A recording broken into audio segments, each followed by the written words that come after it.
Hello everyone. आज का topic है एक्सेंट्रिसिटी। तो चलिए समझते हैं एक्सेंट्रिसिटी या उत्केंद्रता क्या है। तो चलिए देखते हैं।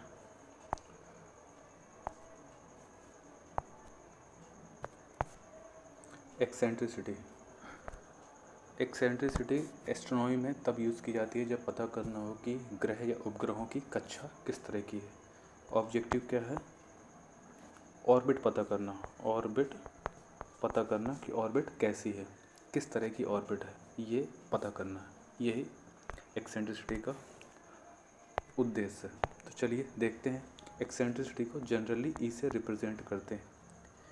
इसकी वैल्यू जीरो हो सकती है, या 0 से 1 के बीच हो सकती है, या 1 हो सकती है, या 1 से ज़्यादा हो सकती है, 1 से ज़्यादा। तो चलिए देखते हैं अगर ई की वैल्यू क्या होने पर ग्रहों या उपग्रहों की कक्षाएं किस तरह होती हैं। तो चलिए शुरू करते हैं। ई की वैल्यू अगर 0 है, इसका मतलब है किसी ग्रह उपग्रह की कक्षा सर्कुलर है, बिल्कुल वृत्ताकार है।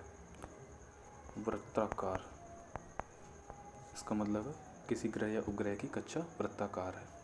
जनरली खगोलकी में ऐसा नहीं होता। तो चलिए नेक्स्ट देखते हैं। ई की वैल्यू अगर 0 से 1 के बीच में है तो क्या होगा। अगर ई की वैल्यू है 0 से 1 के बीच में, तो ग्रहों की कक्षा होती है दीर्घवृत्ताकार या एलिप्टिकल। क्या होती हैं? एलिप्टिकल।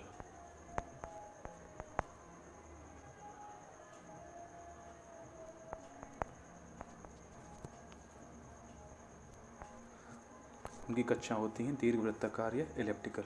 अब चलिए देखते हैं अगर ई की वैल्यू 1 है तो क्या होगा।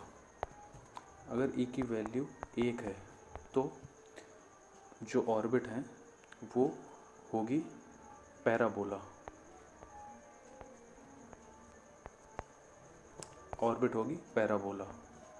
जबकि ई की वैल्यू 0 से 1 थी, 0 से 1 के बीच थी, तो उनकी कक्षा कैसी थी? दीर्घवृत्ताकार या अंडाकार। और जबकि ई की वैल्यू है तो उनकी कक्षा कैसी होगी? पैराबोला। अब चलिए देखते हैं ई की वैल्यू अगर 1 से ज़्यादा है, ई की वैल्यू ग्रेटर देन 1 है, तो ग्रहों या उपग्रहों की कक्षा कैसी होगी? हाइपरबोला।